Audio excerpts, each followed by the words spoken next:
दोस्तों नमस्कार। भारत की धरती ने अनेक कवि, रचनाकार और साहित्यकार दिए, लेकिन कुछ आवाजें ऐसी होती हैं जो सीधे जनमानस की नब्ज पर हाथ रखती हैं, जिनके शब्द खेत खलिहान से लेकर नगर की गलियों तक गूंज उठते हैं। आज हम बात करेंगे एक ऐसी ही आवाज के बारे में जिनकी कविताओं में गांव की सौंधी खुशबू भी होती है और शहर की विडंबनाओं पर तीखी चोट भी। हंसी के ठहाकों के बीच जब वे सामाजिक सच्चाइयों को उजागर करते तो हर श्रोता के दिल में बस एक सवाल जगमगाने लगता था। जी हाँ, हम बात कर रहे हैं इलाहाबाद की मिट्टी से निकले ऐसे ही एक पौधे की, जिसने इस धरा में न सिर्फ अपनी जादुई कविताओं की छाप छोड़ी, बल्कि समाज में घुली मिली कुरीतियों को अपने अंदाजे व्यंग के तीखेपन से समय समय पर झकझोरते भी रहे। जी हाँ, वही पौधा जब वृक्ष बना तो जन कवि कैलाश गौतम कहलाया। और आज के इस विशेष एपिसोड में हम जानेंगे कीर्तिशेष कैलाश गौतम जी की साहित्यिक जीवन यात्रा और उनकी विरासत को कैसे उनके पुत्र डॉक्टर श्लेष गौतम जी बिना रुके बिना थके आगे बढ़ा रहे हैं। आगे की यात्रा को हम जानेंगे संस्था अभिनव रंगमंडल इलाहाबाद के चेयरमैन, वरिष्ठ रंगकर्मी व रंग निर्देशक शैलेश श्रीवास्तव जी और श्लेष गौतम जी की बातचीत में। वर्तमान में डॉक्टर श्लेष जी इलाहाबाद डिग्री कॉलेज में कानून विभाग में असिस्टेंट प्रोफेसर हैं और देश भर में बड़े नामी कवियों के साथ आप मंच साझा करते हैं। आप दोनों का ही मैं बहुत बहुत हार्दिक स्वागत अभिनंदन करता हूं आज के इस विशेष एपिसोड में। तो आइए चलते हैं कैलाश गौतम से श्लेष गौतम, एक सूत्र एक धार की उस यात्रा पर, जहां कविता सिर्फ किताबों तक सीमित नहीं रही, बल्कि जनता की धड़कनों में उतरकर जिंदगी की आवाज बन गई। मित्रों नमस्कार। आज के इस पॉडकास्ट में हम उस कैलाश की बात करेंगे जिसके आलिंगन से निकला था श्लेष। हम बात कर रहे हैं कीर्तिशेष जन कवि कैलाश गौतम जी की और उनके पुत्र श्लेष गौतम की। कैलाश जी ने एक मामूली परिवार में जन्म लेके साहित्य को जिस तरीके से अंगीकार किया और जिस तरीके से उन्होंने काव्य रचनाएं करी, जिस तरीके से उन्होंने नाट्य रचनाएं करी, जो लोगों को शायद कम पता है, कैलाश भैया ने नौटंकी भी लिखी। और उनके पुत्र श्लेष गौतम जो आज देश के माने जाने कवि हैं, वो श्लेष गौतम उन्होंने रंगकर्म किया। उनके एक व्यंग्य पे एक नाटक लिखा गया और वो नाटक पुरस्कृत हुआ शिमला में, इलाहाबाद में और तमाम जगहों पे।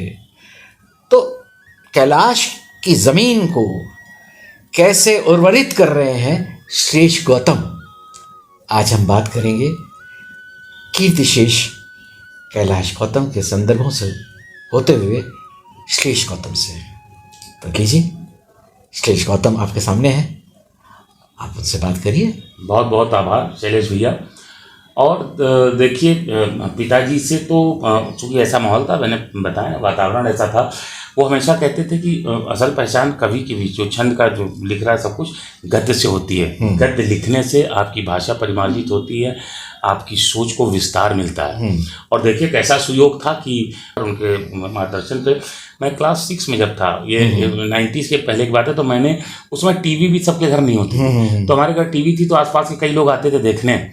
तो तब ब्लैक एंड वाइट टीवी थी सबसे पहले, ये आई थी, मुझे लग रहा है उसमें मैं बहुत छोटा था, लेकिन कुछ याद थी, अप्पू चलाता, हाथी अप्पू, एशियाड 82-83। हाँ, मुझे मोटा मोटी याद है, खेल हो रहा था। इंदिरा जी की जब रेशम हत्या हुई थी, तो उस समय भी हम अपने टीवी पे देख रहे थे। अच्छा। हाँ, तो टीवी तब थी, तो सीरियल वगैरह बाद में आया, तो 4-5 साल बाद है, तो लोग देखने को आते थे, तो मैंने उस पर बड़ा एक व्यंग्य लेख लिखा था। अच्छा। हाँ, कि अपने ही घर से हम बाहर हो गए, इतने लोग आ जाते थे, और पिताजी एक अलग स्वभाव था, अरे जो लोग आए उनको खद खिलाओ पिलाओ, हम लोग डांट पड़ने लगती थी। हम अपने ही घर से बाहर थे, हम वो सीरियल नहीं देख पाते थे। और तो गद्य लेखन वहाँ जो कहीं ना कहीं वो लिखने की परंपरा थी। फिर रविंद्र कालिया जी ने, जो देश के इतने बड़े महनीय संपादक रहे, जो ज्ञानोदय के संपादक रहे, वागर्थ के संपादक रहे। यहाँ मैं बताना चाहता हूँ कि मिड 90s में गंगा जमुना अखबार बहुत ही लोकप्रिय था, बड़ी प्रतिष्ठा थी, तो रविंद्र कालिया जी उसके संपादक थे। तो फिर उनके पास जब मैं गया कविता लेके तो कह रहे कैलाश जी के लड़के हो कविता उविता छोड़ो, इतना तो वो लिख रहा, तो कुछ गद्य ले आओ। तो हाँ, नहीं तो कौन मानेगा, ऐसे कुछ करके सब चाहता जी ने कहा। बिल्कुल सही बात, बहुत उनको प्रणाम है। मैंने 92-93 में रचना लिखी थी, 92-93 के आसपास। देश गर्त में धंसा जा रहा, कहाँ गए तुम राम, पाप पुण्य को पिए जा रहा, कहाँ गए तुम राम, खून से जिनके हाथ सने हैं उनको सरकारी आराम, क्या खूब व्यवस्था राम राज में, कहाँ गए तुम राम। ये उस समय की क्रांति थी। 92-93 क्या बात है, क्योंकि व्यंग का तेवर पिताजी से मिला था। अच्छा श्लेष, एक बात बताओ, तुमने अपने कवि पिता के कवित्व को कैसे पहचाना और कब पहचाना? वो मैंने बताया ना कि जैसे घर में था ना कि कहाँ जा रहे हैं पापा, एक जिज्ञासा होती है कि सबके पापा तो हैं, मेरे पापा कहाँ जाते हैं। तो एक तो है कि रेडियो स्टेशन जाते थे, आकाशवाणी, जो उनकी नौकरी थी, वो समझ में आता था कि पापा काम करने जा रहे हैं। फिर बैग उठा के कहाँ जा रहे हैं, तो कवि सम्मेलन में। कवि सम्मेलन क्या है, कविता पढ़ना है। तो फिर कवि लोग भी आते थे, तो घरों में होती, तो हम लोग खाना दे रहे हैं, पानी दे रहे हैं, ये कर रहे हैं। कौन कौन रचनाकार नहीं आते थे घर, नीरज जी। अच्छा, घर में वो माहौल था कविताओं का, साहित्य का, उस दौर का कौन रचनाकार नहीं आया, उससे तो तुम्हारी हाँ बिल्कुल, तो हमारे घर में माहौल था। मैंने कहा ना, धर्मयुग, साप्ताहिक हिंदुस्तान, दिनमान, संडे मेल, और न जाने कौन ये तुम्हारी जमीन बन रही थी, और कितनी पत्र पत्रिका। हाँ, अपने साहित्य धर्मिता की। तो हम लोग वहां से सीख रहे थे व्यवहारिक तौर पर। अच्छा, कभी कभी पिताजी तुम लोगों को कविता अपनी सुनाते थे, छोटी छोटी जो बच्चों की कविता सुनाते थे, हम लोग को ही तो सुनाते थे कि ये है संतोष और ऐसा दोष, पता नहीं क्या क्या करके, तो मुझे कुछ समझ में आता था। मेरा घर का नाम संतोष है। वो बच्चों, अपने बच्चों को कविताएं सुनाते थे कि ऐसा है वैसा है। वो एक से कविता होती थी, भोजपुरी में भी लिखते थे, ऐसे भी लिखते थे, हम लोग को समझ में आती थी भैया। तो ये था कि वो कविता का संस्कार और व्यवहार का, जीवन का संस्कार पिताजी से ही हमको घर परिवार में मिला। और हमारी माताजी जो इसी वर्ष दिवंगत हुई 2025 के फरवरी में, वो औपचारिक शिक्षा तो उनकी कम थी, लेकिन व्यवहारिक शिक्षा और साहित्य का ज्ञान बहुत था। सुना है कि सबसे पहली क्रिटिक वही होती थी, सबसे पहली क्रिटिक वही कविता सुनती थी। मैं आपको बताऊँ, अम्मा का कुछ ऐसा वो भी था, पहनना ओढ़ना, प्रदेश और बोल चाल और स्वरूप भी, कि उनको सामान्यतः जो लोग मिलते जुलते थे सोचते थे कि कहीं ये प्रिंसिपल हैं या प्रोफेसर है करके। और माता जी हमारी संभवतः 8 या 8 पास ही थी। अच्छा, लेकिन साहित्य, और चाहे हिंदी साहित्य लोक साहित्य, वो जो जानती थी, उनकी जो पकड़ थी ना, मैं बड़ी विनम्रता से कहूँगा कि अच्छे अच्छे लोग उनके आगे पानी भर सकते थे, क्योंकि उनका व्यवहारिक ज्ञान था। उन्होंने इतना पढ़ रखा था। प्रेमचंद को वो समझती थी, रेणु को वो समझती थी, आप समझिए, है ना। निराला पंत महादेवी को उन्होंने पढ़ा उस दौर में। कक्षा 8 की पढ़ाई भी बहुत होती थी। और वो हिंदी तो हम लोग को वही पढ़ाती थी। अच्छा, शुरुआती अंग्रेजी ABCD भले पढ़ाती, लेकिन हिंदी तो पूरा पढ़ाती थी। कैलाश भैया की कविताएं भी वो ही सुनती थी। पहली श्रोता शायद वही होती थी। पढ़ने के शौकीन। एक बार पिताजी नहीं थे, तो एक उनके रचनाकार मित्र आए देने, तो कहें कि भाई साहब से मिलना था, किताब दी। तो अम्मा के अच्छा से कोई बात नहीं। तो उन्होंने कहा, अरे भाभी जी ये लीजिए, दे दिया। अब उन्होंने तुरंत एक अति उत्सुकता से, भाभी जी बताइए किताब ये, तो अम्मा की कभरवा तो ठीक है, बाकी तो पढ़ ले पे ना बताइए। वाह वाह, क्या बात है। कभरवा तो कभरवा तो ठीक है, अब बाकी तो पढ़ ले तब ना बोला। तो देखिए, अब ये है तीखी निगाह, अच्छी समझ। तो ये था, तो एक साहित्य का पूरा घर का पूरा ऐसा पूरा माहौल था। आप विश्वास करिए, चूँकि पिताजी की बात चली, तो उसमें उनकी कुछ कविताएं, कुछ छोटी मोटी कविताएं हमें याद थी। जैसे उसमें गंगा जी को लेके बहुत बात होती थी, चूँकि घर परिवार में भी एक धार्मिक भी माहौल था। कभी गंगा स्नान, कभी यमुना जी का स्नान होता था। जैसे तीज त्यौहार पर पढ़ते होंगे, गंगा जल रहता था ये वो। तो पिताजी गंगा की बात क्या करूँ, गंगा उदास है, जूझ रही खुद से वह बदहवास है। और मतलब ये बड़ी अपने समय की मिड-80s की कविता है। आपको मैं बताऊँ, गाँव गया था गाँव से भागा, ये भी पिताजी का, जिसके लिए कि बड़े बड़े आलोचकों ने कहा, दूधनाथ जी ने कहा, नामवर जी ने कहा कि कैलाश गौतम किसी खांचे साचे में फिट होने वाले कवि नहीं है। उन्होंने गांव का पूरा रोमांटिसिज्म ही तोड़ दिया, पूरा नॉस्टैल्जिया उठा फेंक दिया। आज का गांव देखो, वो गांव गया जिसकी आप बात करते थे, गांव गया था गांव से भागा, आंगन में दीवार देखकर, नदी का पानी लाल देखकर, पंडित का सैलून देखकर, किच दोनों जून देखकर, सिर पर चढ़ा दुनून देखकर, और उजबक अफलातून देखकर, देह बनाती टीम देखकर, बालू में से क्रीम देखकर। पर मेरा न जाने क्या, मतलब वो गांव गया था गांव से भागा, बड़ी अद्भुत कविता। तो कहीं ना कहीं हम लोग के जहन में बैठती गई, कहीं शुरू हुआ। उसी समय पिताजी ने कविता लिखी, ये 89 की बात है, कुंभ था, अमावस्या का मेला। अब चूंकि हम लोग मूलतः बनारसी हैं, जो आज का चंदौली है, हम तो पले बढ़े यहीं, पैदा भी हुए, मेरा जन्म इलाहाबाद हुआ, प्रयागराज, लेकिन संस्कार में तो बनारस था। हर गर्मी जाड़े की छुट्टी में जाना, हर सुख दुख में जाना और ऐसे भी जाना। हम लोग घर में भी आज तक बनारसी ही बोलते हैं, ये भी मैं आपको बताना चाहूँगा, या भोजपुरी उसको आप जो कहें।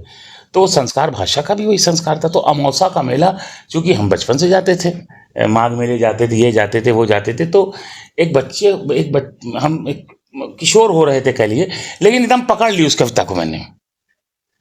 उसी समय कचहरी आ गई, चूँकि वो भी माहौल हम लोगों ने घर में देखा था। भाई मुझे उतनी तो समझ नहीं थी कोर्ट कचहरी की, लेकिन चाचा लोग आए तो कभी रिश्तेदार आए तो पता चला गांव में ये हुआ, वो हुआ, तो ऐसा हुआ, तो ये हुआ, वो हुआ। अब कहीं कोर्ट जाना है तो कहीं पुलिस दरोगा से मिलना है तो किसी अधिकारी को फ़ोन करना है तो क्या क्या। इतना तो समझ में आता था कि भाई चाचा परेशान है तो पिताजी परेशान है तो गाँव में ये कहना है, उनसे ये कागज़ चाहिए तो ये रुपया पैसा, बहुत सारी चीज़ें। तो इन सब चीज़ों को जब मैं देखा तो मुझे एक चीज़ लगता था कि देख तो हम भी रहे हैं, लेकिन पिताजी जिस तरह लिख दे रहे, लग रहा कि ऐसे हम सामने के सामने लिख देते हैं। तो ये कहीं ना कहीं लगा कि और इतना उनका मानजान होता था, ये भी मैं देखता था, ऐसा नहीं है।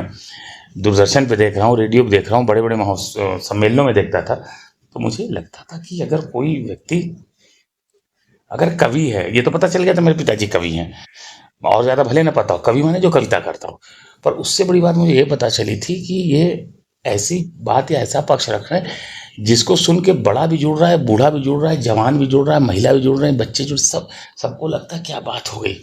ये बात मुझे शुरू से ही कहीं ना कहीं आत्मसात की मैंने उनसे, पिताजी से। और घर में इतना साहित्यिक माहौल, आपको बताऊं भैया कि पेपर सुबह आता था तो दौड़ के सबसे पहले होता था कौन जाके पढ़े। पढ़ने का शौक, पढ़ने की आदत अब वो नहीं रही। हमारी कॉमिक्स ने भी बड़ा साथ दिया। चंदा मामा तो पापा हमको लेके देते थे कि ये पढ़ो, ये बहुत अच्छी किताब है। और भी कुछ पत्रिकाएं थी, बाद में मैंने और भी पढ़ा, ऐसा नहीं। अच्छा, कैलाश भैया की पहली कविता जो तुमने खुद मंच पे पढ़ी हो वो कौन सी थी? कोई ऐसी कविता याद? देखिए उनके देहांत के बाद, क्योंकि उनका अंदाज, उनका तेवर, वो सबके बस की बात नहीं, वो सिर्फ श्लेष गौतम के बस की बात है। देखिए 9 दिसंबर 2006 को जब अपने आकाशवाणी की सेवा से 2004 में से सेवानिवृत्त हो गए थे, तो 2006 में उस समय उत्तर प्रदेश भाषा विभाग की जो एकेडमी, हिंदुस्तानी एकेडमी के अध्यक्ष थे, उसी समय निधन हुआ था। तो उनके निधन के बाद मैं, देखिए थिएटर तो मैंने आपके साथ भी किया, आपको याद होगा, लेकिन कविता के मंच पे मैं पिताजी के निधन के बाद आया, यानी 2006 के बाद। स्पष्ट है, इस पर कहीं कोई दो राय नहीं। तो उस लोगों की बड़ी अपेक्षा थी कि कैलाश जी ने ये सुनाया, कैसे सुनाया ये वो। पर उसके पहले मैं थोड़ा बताना चाहता हूँ कि पिताजी के निधन के बाद जैसे एक आयोजन था तो नीरज जी को बुलाना था, तो कुछ लोग मेरे पास आए, गोपाल दास नीरज जी की बात कर रहे थे, इतने बड़े कवि गीतकार। तो लोग इस अपेक्षा से, भाई कैलाश गौतम जी का बेटा है और इतने अच्छे संबंध है, और नीरज जी और कैलाश जी इतने मंचों पर रहते, तो ये ज़रूर मतलब हेल्प करेगा, सहयोग करेगा नीरज जी को आमंत्रित करने में, और जो कुछ कम ज़्यादा भी हो सकता है उसको मैनेज करता है, जो होता है एक सामान्य एक आयोजक यही सोचता है। तो ये लोग आए मेरे पास, मैंने भी वही सोचते हुए जो है दादा का नंबर था, नीरज दादा का, फ़ोन किया और बात हुई। और जब उन्होंने जाना कि मैं कैलाश जी का बेटा हूँ, तो उन्होंने बहुत सहमति दे दी। मतलब नीरज जी क्या, मतलब इतने बड़े कवि गीतकार, लेकिन क्या सहजता भाई साहब, क्या कहूँ। बाद में तो उनके साथ मैंने बहुत मंच साझा करने का सौभाग्य मिला, उनके साथ यात्राएं की। वो नीरज जी अध्यक्ष हुए भाषा संस्थान के, तो मेरी भोजपुरी में किताब भी छापी, ये भी एक रेफरेंस देता चलो। खैर, नीरज जी ने हामी भर दी। फिर शैलेश भैया, ये पिताजी के डेथ के 3-4 महीने बाद की बात है, तो उनको बुलाया गया इलाहाबाद कार्यक्रम में। तो जैसे होता है ना, कार्यक्रम शुरू होने में लोग आ रहे हैं, अभी टाइम रहता था, पृष्ठभूमि एक बनानी है। अच्छा, तब तक लोग देख रहे थे, कुछ लोग आ गए हैं, व्यवस्थापक लगे हुए हैं, कोई फूल माला ला रहा, कोई हो। तो एक होता है कि भाई, अच्छा ये भी हुआ था कि भाई चूंकि श्लेष जी ने सहायता की है उनके पुत्र ने, तो कैलाश जी को भी मतलब सहायता क्या की, मतलब उनका ऐसा कि श्लेष से बात कराएगी, और कैलाश जी को लोग मानते थे, ऐसा नहीं है। तो उन्होंने कह भी रखा था कि कैलाश जी को श्रद्धांजलि स्वरूप उनकी तस्वीर लेते आएगा, तो मैं वो भी ले गया था। तो मेरा उसमें कोई रोल नहीं था उस दिन, ना मुझे काय पाठ करना था, मैं तो कहीं सीन में नहीं था, मैं कोई कवि नहीं था उस तरह से अगर देखे तो। लेकिन उन्होंने कहा कि जैसे फिलर होता है या जो भी समय बच रहा था, कि अरे भाई उनको बुला लो, उनका बेटा कुछ तो बोलेगा कैलाश जी के लिए। ये मैंने सुना भी। अच्छा, ईमानदारी से बात कि लोग बाग आ जा रहे, थोड़ा देर कुछ बोल ले, देखेंगे वो, तो उनको बुला लो। अच्छा, बोलने चाले में कृपा से ठीक था। मैं कविता के मंच पे आया हूँ पिताजी के देहांत के बाद, लेकिन आपको जानकारी दे दूं कि लगभग उससे 10 वर्ष 11-12 वर्ष पहले देश के सुविख्यात संपादक साहित्यकार रविंद्र कालिया जी जब गंगा जमुना के संपादक थे इसी प्रयागराज में, तो उन्होंने मेरे कई लेख छापे थे। जब मैं थिएटर कर रहा था भैया आपके साथ, है ना, और जब मैं कविता लेके उनके पास गया था तो हमसे कहा कि अरे तुमको कौन अभी कभी मानेगा, कुछ चलो गद्य में ले आओ, हटाओ लेखो लिख के ले आओ। अभी कैलाश का तो जलवा था मेरा, तुम मतलब ऐसे ही उन्होंने हंसी मजाक में।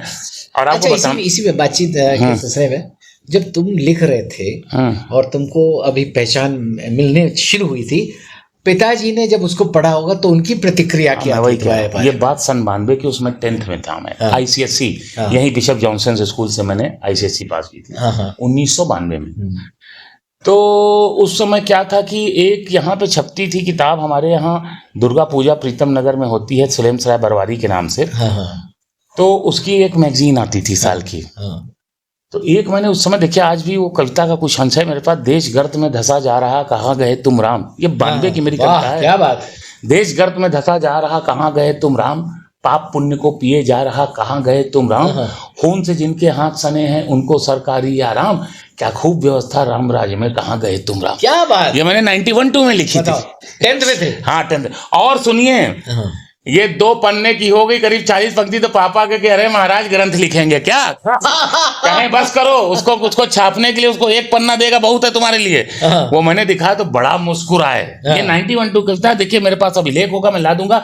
91, 92, 93 जब ये छपी हो, लेकिन लिखी तभी गई थी। मैं बस लिखे जा रहा था। कैलाश भैया पढ़ के खुश हुए, देखे, कहे लेकिन अरे विराम दो यार, ऐसे ही बोले। वो ये जान तो गए कि भाई कुछ तो है मामला। अच्छा, कुछ तो जो पिताजी था, फिर आप विश्वास करिए भैया, यश माली भैया आते थे, बड़े भैया, मैं उनको अक्सर कविता अपने सुनाता था। अच्छा। पिताजी से संकोच होता था, लेकिन पिताजी तक करता जाती थी। अच्छा मैं जाऊं, अब आपको बताऊं, अमृत प्रभात, न्यूज लीड और दैनिक जागरण उजाला तो था, लेकिन मैं गया तो जैसे उन्होंने देखा कविता, तो नाम देखा तो कहें अच्छा, तो कहें शहर में किसी को जानते हो, कवि हो, किसी को जानते हो, कविता लिख रहे हो? तो हम कहते जी नाम सुने। तो कहें कैलाश गौतम का नाम सुना, तब की बात है। अच्छा। अब मैं कहूँ कि मैं उनका बेटा हूँ, तो फिर वो लोग कहे कि अच्छा चलिए भाई, जब है उनके तो हम छाप ही देंगे। अब लेकिन ये थोड़ा सा अपने अहम को ठेस लगती है। अहम क्या, हमें ये लगा कि हम परिचय नहीं बता रहे थे। विश्वास करिए, क्योंकि पिताजी तो पिताजी हैं, उसमें कोई बात नहीं। स्वाभिमान भी तो कहीं होता है ना। ठीक है, क्योंकि उन्होंने हमें ऐसा बनाया था। तो हमको लगा कि ये तो थोड़ा वो हो जाएगा, क्योंकि जब पिताजी खुद कहते थे कि नहीं इसके अंदर है, लेकिन हमसे कहते थे कि तुम थिएटर कर रहे हो तो उसमें खूब लंबा लंबा बाल था, आप जानते हो। तो हमसे कहते थे यार तुम बाल बढ़ा रहे हो, खूब कसरत कर रहे हो, करो, कविता लिख रहे हो लिखो, लेकिन अभी पढ़ने लिखने की उम्र, पढ़ाई लिखाई में तुम पढ़ाई कर लो पहले। मतलब कविताओं में भी गाइड करते थे वो, कहीं ना कहीं कहते थे। तो ये अपने विचार नहीं थोपते थे, बस गाइड करते। भैया उन्होंने यही कहा था। देखिए मैंने आपके साथ थिएटर करने का सौभाग्य रहा है। उन्होंने कहा तुम्हें जो मनो करो, बस बेटा बात मुद्दा यह है कि पढ़ाई के फिर भी एक औपचारिक पढ़ाई की उम्र होती है, सीखने की तो उम्र नहीं है। ये सब हमें समझाया उन्होंने। उस समय मुझे कितना समझ में आया मुझे नहीं पता, हालांकि वो कभी भारी भरकम शब्द में बात नहीं करते, तो जन कवि थे तो मुझसे भी बहुत सहज लहजे में। उनका बस ये था कि जैसे कहने का मतलब कि 10th अगर 16-18 साल में पास कर लोगे तभी अच्छा माना जाएगा, 40 साल में सही नहीं माना जाएगा। पढ़ाई लिखाई की तो उम्र नहीं होती है, खैर अपनी जगह। तो मैं न्यूज लीड, अमृत प्रभात, आज यहाँ जाता था, वहाँ पूछता था, वो कहते थे इसमें दे दीजिए, और मेरा सांध्य दैनिक में खूब छपता था है। और मतलब एक बात कह रहा हूँ मैं, गंगा जमुना में, गंगा जमुना तो बड़ा अखबार हो गया था। लेकिन जब वहाँ गया तो कालिया चाचा जी ने कहा कि श्लेष यार तुम गद्य ले आओ, अभी कैलाश इतना लिख रहा है, तुम छोड़ दो, कविता मत लिखो, तुम गद्य ले आओ।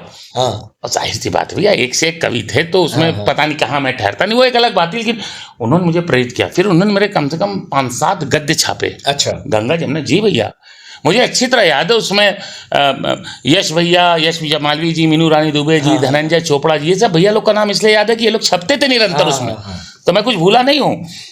तो ऐसे इस तरह से रहा। अच्छा, वो बातचीत का क्रम टूट गया जब वो कैलाश भैया के निधन के बाद? हाँ, कार्यक्रम में। हाँ अच्छा, कार्यक्रम में क्या हुआ, तो जैसे होता है ना कि भाई कुछ नहीं हो रहा तो चलो उनके लड़के को बुला लो। मैंने सुना भी, लेकिन उसको बुरा मानने क्या बात है भाई, ठीक है व्यवस्था भाई। उन्होंने हमसे कहलवाया था, नीरज जी को आमंत्रित कराया था, पिताजी की तस्वीर थी, श्रद्धांजलि स्वरूप एक समाज ये कर रहा, मेरे लिए यही बड़ा था। तो मैं खड़ा हुआ और मेरे मुंह से दो दोहे निकले थे। हाँ। एक निकला पिताजी के लिए, हाँ। धरा कभी छोड़ी नहीं, हाँ। छू कर भी आकाश। हाँ। धरा कभी छोड़ी नहीं, छू कर भी आकाश, अजर अमर तुम हो गए कविता के कैलाश। वाह। अब यही नीरज जी का सच्ची सुनना लाइन। था कि उन्होंने बुला लिया। हाँ। कहा तुम मंच पे गए हो कभी? हमें कहा नहीं दादा, मंच पे, कविता के मंच पे कभी नहीं गया। फिर कहा क्यों? हम कहा कि पापा मतलब उस तरह से नहीं चाहते थे, उनका मन था कि पढ़ लिख लें। कहा जो वो चाहते थे वो ठीक था, उसमें कैलाश ने क्या सोचा उसमें कोई नहीं, बिल्कुल सही, उन्होंने अपने ढंग सोचा। पर तुम्हारे पास, ये उनके शब्द थे, लगभग ऐसे थे हाँ। कि मतलब बोलने की, संवाद की क्षमता, और तुम्हारी सोच भी अच्छी, साहित्य है तुम्हारे लिखने में। और उसी समय मैंने दोहा पढ़ा था कि गिरने के इस दौर का आंखों देखा हाल, पारा जाड़े में गिरा नीयत पूरे साल। क्या बात है। क्योंकि पिताजी के दोहे हम लोगों ने पढ़े थे, दोहाकार थे पिताजी। धर्मयुग में मिड 70s में इतने बड़े बड़े उनके छपते थे गीत और दोहे। और नीरज जी के दोहे पढ़े थे, सूर्यभान गुप्त, मतलब एक से एक नाम थे उस दौर के। तो ये दोहे तो, और खासतौर से पिताजी का उन्होंने सुना। देखिए पिताजी का सुना तो उनको कहीं ना कहीं, देखिए मुझे ऐसा लगता है ये आश्वस्ति हुई कि ये बालक लिख रहा है। हाँ। पिताजी अपने लिए थोड़ी लिख के गए होंगे। नहीं, नीरज जी पारखी तो मतलब देखिए अक्सर होता है, देखिए आपको बताऊं, किसी साहित्यकार का बेटा जब उस क्षेत्र में आता है, हाँ। तो सबसे पहला आरोप लगता है कि अरे भाई इतने बड़े का है तो इतना ये होगा, हाँ। कितना तो उन्हीं से काम चला लेगा। तो इसको विश्वास करिए। हाँ। एक और प्रयास रहा मेरा कि लोग कहते थे, लेकिन जिन्होंने पिताजी को कविता पढ़ते सुना था, मैं उस तरह नहीं पढ़ सकता था। और जो पिताजी को शुरू की 20-21 साल की पृष्ठभूमि गांव की मिली थी, मुझे नहीं मिली थी। हाँ। हाँ। हालांकि मेरे अंदर बनारस था, है, आज भी भोजपुरी है, बनारसी है, वो गांव के संस्कार है, सब कुछ है। लेकिन पिताजी वो 22 साल जी के आए थे। एक दोहा आपको पिताजी का सुना रहा हूं, फिर मैं उसी बात पे याद दिलाएगा, वहीं आऊंगा। हाँ। हाँ। और ये दोहा कैलाश गौतम जी जैसा व्यक्ति लिख सकता था, जिसने गांव के संस्कार जिए थे। हाँ। जिसने संयुक्त परिवार जिया था। एक नवविवाहिता है, अब सोचिए नवविवाहिता के गांव में उसके ऊपर कितने उत्तरदायित्व हैं। घर भर का काम करना है, खाना बनाना है, किसी पैर दबाना है, और कहीं ना कहीं रात को अपने दाम्पत्य दायित्व का भी संदर्भ है। हाँ। हाँ। एक दोहा सुनिए पिताजी का, मतलब ऐसी रोमानियत, और तो मेरा रोआ खड़ा हो जाता है। इसीलिए मैं कहता हूँ कैलाश जी होना आसान नहीं है।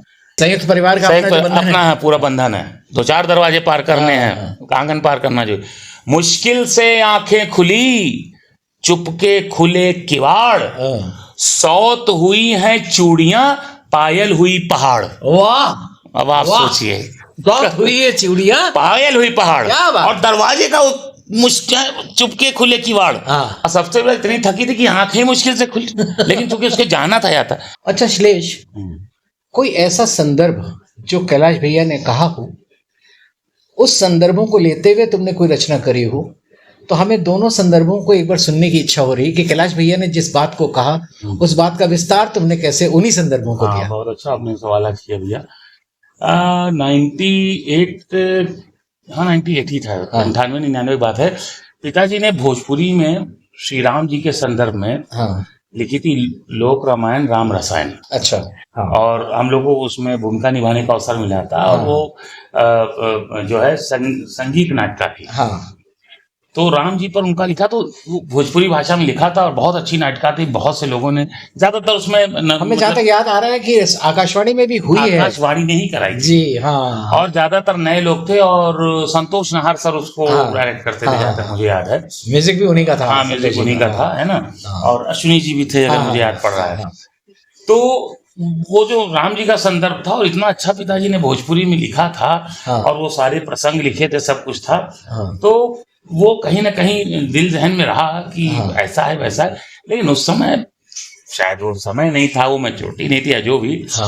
पर अंततः देखिए आज मेरी 11-12 पुस्तकें हैं। 2 मेरी पुस्तकें, एक राम तुम्हारा नाम है, कोशिश कर थक सो जाते हैं सौंप के सारे काम, और राम तुम्हारा नाम ऐसे करके, एक तो मेरा गीत है। और फिर आई मेरी मुक्तक हाँ। की पुस्तक, एक मुक्तक संग्रह, राम युग से परे राम युग बोध। हाँ हाँ हाँ, बहुत तो प्रसिद्ध मैं है। ऐसा मानता हूं कि हाँ जी ने बहुत कृपा है, हाँ। ईश्वर की कृपा है। इस शहर ने, बाहर सबने इसको हर जगह मुझे देश भर में सुनाने का अवसर मिला, लोगों ने बहुत स्नेह दिया। लोग इसकी डिमांड करते हैं कि ये मैं सुनाइए। बिल्कुल ये सुनाइए। उसके हालांकि उसमें करीब बहुत सारे मुक्तक है, 100 पृष्ठ की पुस्तक है, तो कहीं बहुत ज्यादा सुनाऊंगा, 4 से 8 सुनाऊंगा, इससे ज्यादा क्या सुनाऊंगा। तो और पहले स्लेज वो कैलाश भैया का संदर्भ लेके उनकी कविता, हाँ। और फिर अपनी कविता, तो वो उसी से जोड़ते हैं। उन्होंने जो, एक तो मैंने राम का संदर्भ 91-2 में भी हाँ, था, हाँ, लेकिन वो कहीं छूटा था। हाँ फिर 98 में पिताजी की नाटिका हमने की। हाँ। वो कविता तो मैंने 91-2 में लिखी, हाँ। छपी भी उस सोवनियर में, हाँ। जो मैंने बताया ना, प्रीतम नगर में हाँ, जो हाँ। सलेम सराय सार्वजनिक दुर्गा पूजा कमेटी होती है। और ये जो राम जी का तो कहीं ना कहीं है, मुझे लगा कि क्या मतलब राम जी, हम लोग पहले से भगवान के तौर पर कि भगवान है पूछ रहे हो, हाँ। पर जब उसमें मैं गया, पिताजी जो भोजपुरी लिखे थे, तो समझ में आया कि एक व्यक्ति के तौर पर राम मर्यादा पुरुषोत्तम कहा जाता है ना। हाँ, हाँ। तब समझ आई कि मर्यादा पुरुषोत्तम, तब तक हम लोग ग्रेजुएशन वगैरह भी लगभग हाँ, कर चुके थे, हाँ। इतनी समझ आ रही थी। वहां से राम जी को जानने का और मैं आज भी कह रहा हूँ कि अ, राम जी का चित्र कितना सुंदर बना लो, राम जी का चरित्र सबसे सुंदर था, इसीलिए वो युगातीत हैं। उसी को निभाना बहुत हाँ, मुश्किल है। युगातीत है, शब्दातीत है। देखिए भैया, हाँ रामाचरण नहीं है आज भी, हाँ हाँ। राम का नाम लेने वालों में भी, ठीक है ना। और हम लोग अगर थोड़ा भी आसपास जाए तो उससे कितनी सीख है। तो पिताजी ने तो भोजपुरी में उसको लिखी थी, क्या लिखा था? बहुत सारा था। राम रसायन लोक रामायण में था हाँ। कि जब वो जाती हैं देखने, हाँ। हैं होए रहल बात रहे अयोध्या में नकटा, जब चली जाती बारात तब हाँ। क्या हो रहा है। हाँ। और जब ये दोनों राजकुमार जाते हैं, जब उनको सब लोग देखती हैं कि इतना सुकुमार कैसे कैले हुई हैं गुइयाँ, ऐसे तो करके उसने बहुत लिखा था पिताजी ने। लेकिन भैया बहुत अद्भुत था। मैं उसकी स्क्रिप्ट से कभी आपके साथ बैठूंगा, मतलब आप एकदम आनंद में आ जाएंगे। तो हमें लगता है कहीं ना कहीं वो जो मानस में कहीं रह गया, तो उसका विस्तार मेरे इस मुक्तक संग्रह में राम युग से परे राम युग बोध है। उसको कैसे?